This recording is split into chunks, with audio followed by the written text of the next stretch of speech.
Before revealing the 7 levels, I must explain why there are exactly 7, because the mind does not work in a straight line. It works in layers. Each layer pulls you deeper into the real reason why you still dream about someone who walked away. And the further you go, the clearer it becomes that it's not about that person at all. It's about you. And here is your warning. Level 7 is the most important of them all. It is where everything comes together, where the psyche finally exposes why it keeps bringing this person back into your dreams, and what it is trying to free inside you. Don't skip any level, because only by understanding the first 6 will you truly grasp the transformative power of the last one. Level 1. The repressed desire that never died. When I speak of repression, I do not speak of forgetting. I speak of transformation. Nothing that is repressed truly disappears. It merely seeks new pathways through which it can express itself. And so, when you dream of someone who no longer speaks to you, do not mistake this for a voluntary act of memory. It is not nostalgia, nor is it a conscious longing. It is the return of a desire that was never fully acknowledged, a fragment of psychic energy that refused to die. Your dream is the stage where the repressed returns in disguise, longing to complete what reality forced you to silence. You may believe that you have moved on, that this person has no power over you anymore, that the distance or the absence healed whatever once existed. Yet your psyche operates on a different plane than your logic. The unconscious is loyal to what it once desired, even when the conscious mind attempts to bury the past. What appears as an unexpected dream is, in truth, a message. This desire was never resolved, it was simply hidden. And as long as something remains unresolved, the unconscious continues its work, weaving scenes in the night that expose what the day refuses to confront. Do not assume, however, that such a dream means love. The unconscious does not operate under the romantic illusions of the waking mind. A repressed desire is not necessarily affectionate. It may be rooted in need, fear, dependence, curiosity, or an unfinished emotional negotiation. It may be tied to a moment where you felt seen, validated, or wounded, and your mind has stored the person as a symbol of that internal experience. Thus, when the night summons their image, what you are truly facing is not the person themselves, but the unresolved psychic truth that they represent. And here lies the essence of this first level. The dream brings back what you believed was gone, not to torment you, but to reveal the persistence of desire. A desire, unspoken, unresolved, unanswered. When the unconscious resurrects this figure, it is not asking you to return to them. It is asking you to return to yourself, to confront what you denied, what you refused to feel, what you attempted to outgrow prematurely. The dream is the proof that desire does not die by avoidance. It dies only when it is understood. Level 2. The narcissistic wound that was silenced. When someone distances themselves from you, the psyche rarely interprets it as a simple change in human relationships. No, the ego experiences it as a wound, a fracture in its sense of worth. Even if you insist that you don't care anymore, your unconscious does not accept such proclamations. It registers the departure as an injury, a blow to the image you hold of yourself. And thus, when this person reappears in your dreams, it is not the resurrection of affection, but the attempt of the psyche to bandage a narcissistic wound that was never allowed to bleed in daylight. Rejection, abandonment, and disregard are experiences the ego refuses to accept without protest. But because society trains you to appear strong, composed, and unaffected, the ego buries its pain beneath layers of pride and rationalization. It didn't matter, you tell yourself. It was for the best. Yet the unconscious does not share this convenient narrative. It remembers the sting precisely because you refuse to acknowledge it. Dreaming then becomes the hidden chamber where the wound can be touched, inspected, and partially healed, free from the surveillance of your waking defenses. In dreams, the ego is granted a temporary freedom it does not possess during the day. It can recreate scenarios in which the person returns, notices you, validates you, or even simply exists in your presence once more. This is not wishful thinking, but psychological repair.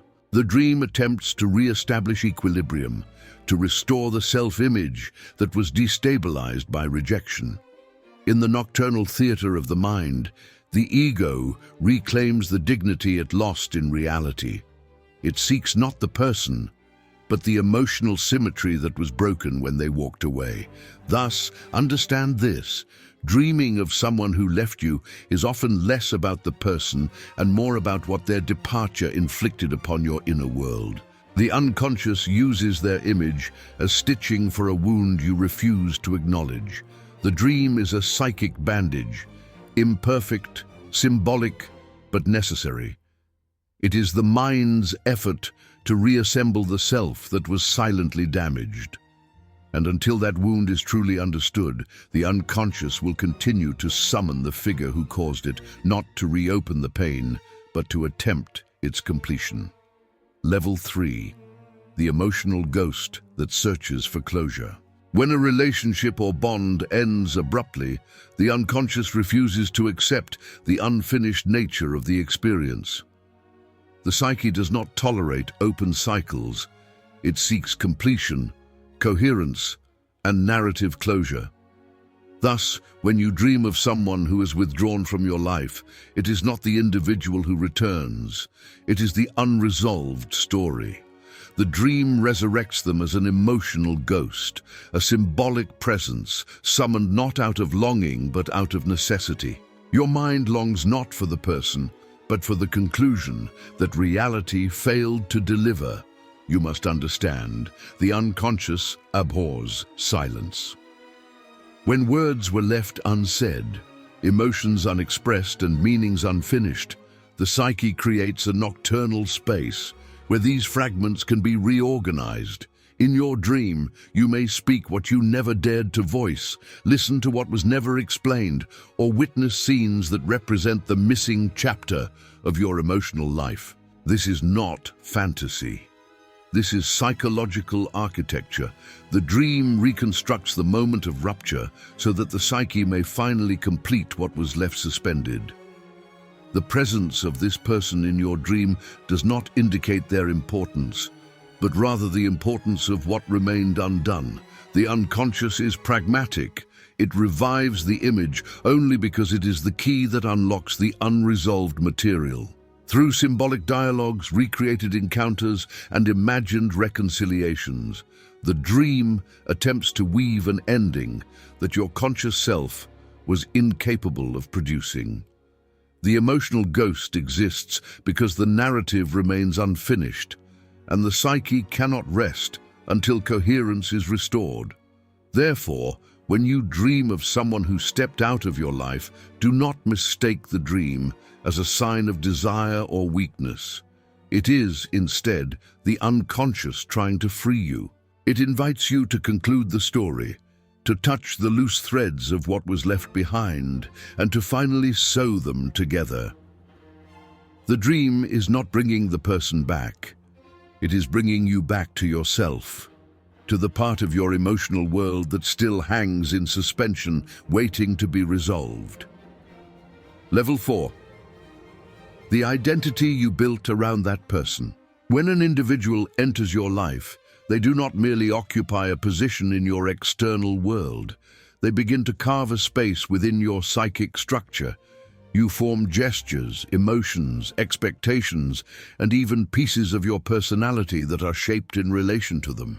When this person disappears, the external loss is only the beginning. The deeper wound is the collapse of the identity you constructed around their presence. Thus, when you dream of them, it is often not the person who returns. It is the version of yourself that existed through them. The unconscious does not forget the self you became in that relationship, because every bond creates a psychological ecosystem.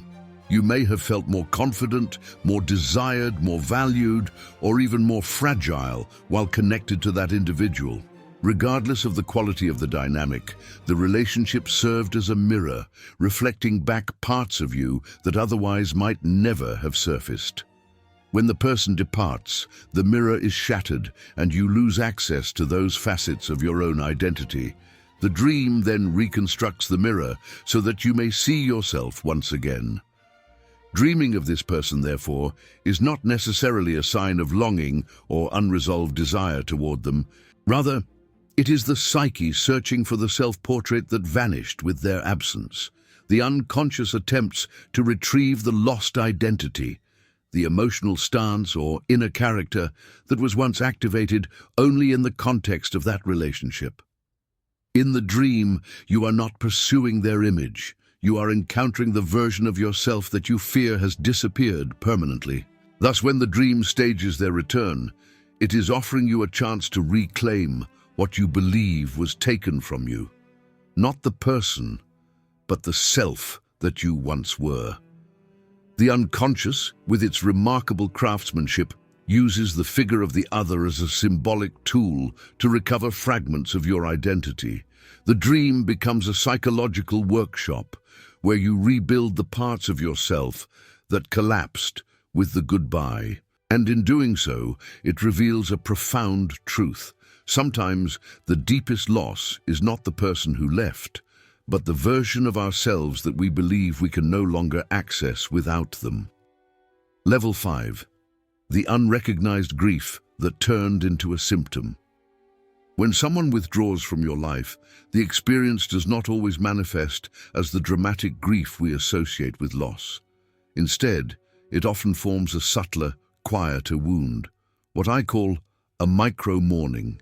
It is grief that has not been acknowledged, not ritualized, not spoken aloud, because you were not permitted or did not allow yourself to truly grieve the separation. The sorrow retreats into the unconscious, where it freezes into psychological residue. Dreaming of the person becomes the mind's attempt to thaw what has been left unresolved. This hidden mourning is particularly potent because it lacks closure. In ordinary grief, one cries, speaks, remembers, revisits, and eventually releases. But in unrecognized grief, the psyche has no such process. The loss is neither honored nor confronted. It is merely avoided. The pain becomes a silent tenant of the unconscious, exerting influence through symptoms, anxiety, longing, intrusive thoughts, and, of course, dreams. In this way, the dream becomes a psychic valve, releasing a pressure that the waking mind refuses to acknowledge. The dream is not bringing the person back, it is bringing the loss back. The image that appears in your sleep is the embodiment of unfinished mourning. You see them not because you need them, but because your psyche needs to complete the emotional process you never allowed yourself to live consciously. The dream provides the funeral that never occurred, the farewell that was never spoken, the emotional recognition that reality denied you. It is the mind's way of insisting, something was lost. Feel it. Dik. Thus, the appearance of this person in your dreams is not a sign of weakness or dependency, but evidence that your psyche is trying to heal a wound you have refused to touch. The unconscious does not tolerate emotional stagnation. It will push the grief upward in symbolic form until you confront what has been postponed. In this sense, the dream is both symptom and remedy, a manifestation of pain, and at the same time the very mechanism through which the psyche attempts to resolve what was never mourned. Only when this hidden grief is acknowledged can the dream finally loosen its hold on you. Level 6. The return of the unconscious to resolve old conflicts. When a person from your past reappears in your dreams, it is rarely because of who they are. It is because of what they represent. The unconscious, in its symbolic and economical way, chooses familiar figures to embody ancient conflicts that remain unresolved within you. Thus, the individual who no longer speaks to you becomes a convenient vessel through which forgotten fears, childhood wounds, or buried insecurities return to seek resolution. This process reveals one of the most fundamental truths of psychoanalysis. The past never dies. It merely disguises itself. Often, the conflicts that resurface in dreams are much older than the relationship itself. They may originate in early experiences of abandonment, moments when you felt unseen, unheard, or emotionally unsafe. The mind, unwilling to confront these primordial wounds directly, attaches them to more recent figures who resemble the emotional pattern. In this way, the dream is a reenactment, the unconscious replaying a scene, hoping that this time the ending can finally be understood, mastered, or at least witnessed. The dream does not bring the person back. It brings your unresolved childhood conflicts to the surface. It is therefore misleading to believe that dreaming of this person reflects a desire to reconnect with them. The true desire is far deeper. It is the wish to resolve internal tensions that have remained dormant for years, perhaps decades. The person functions as a psychological symbol, a placeholder in a larger emotional equation. Your unconscious uses them not because they are significant, but because they are familiar enough to carry the emotional charge of unresolved conflict.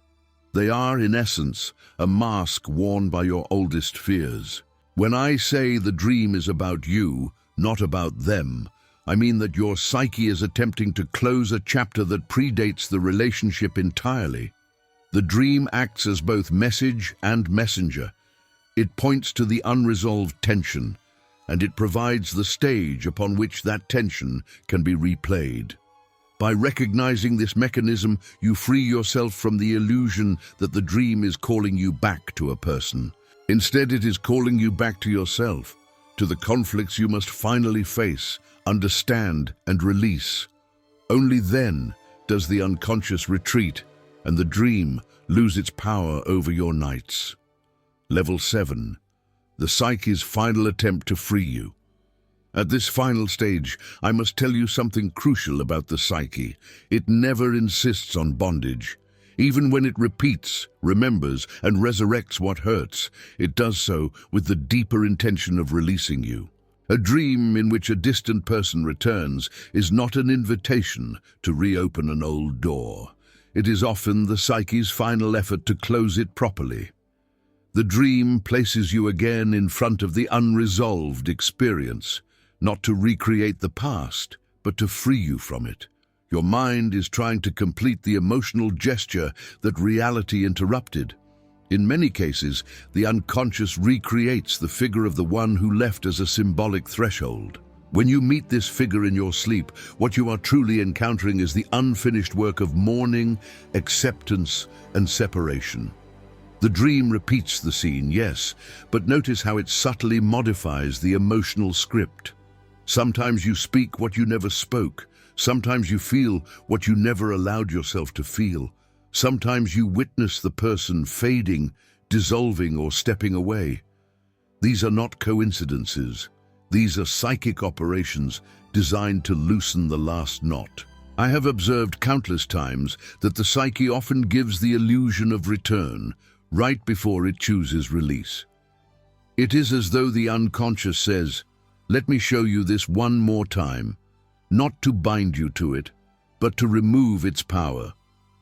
When you dream intensely of someone from whom you have already detached in waking life, you might believe you are regressing. In truth, you are advancing. These dreams are the final tension of a rope before it snaps. And so, at this 7th level, the dream does not represent longing but transcendence. What appears as a reunion is frequently a farewell. What looks like emotional relapse is actually the last operation of internal healing. The psyche, compassionate in its own silent and enigmatic way, is attempting to liberate you from the emotional residue that still resides in your depths. It is not the past calling you back. It is your unconscious urging you forward. As you move through these 7 levels, you realize that dreams are not random night visitors. They are deliberate constructions of the unconscious, attempting to repair what reality left unresolved. Every image, every conversation, every unexpected reunion is the psyche's effort to restore balance, to heal wounds you may not yet know how to name. And once we understand these layers, we stop fearing the dream and begin listening to it. If this journey into the unconscious resonated with you, allow the process to continue. Subscribe to the channel so we can keep exploring the hidden chambers of the mind together. Like the video, for even the unconscious responds to gestures of acknowledgement.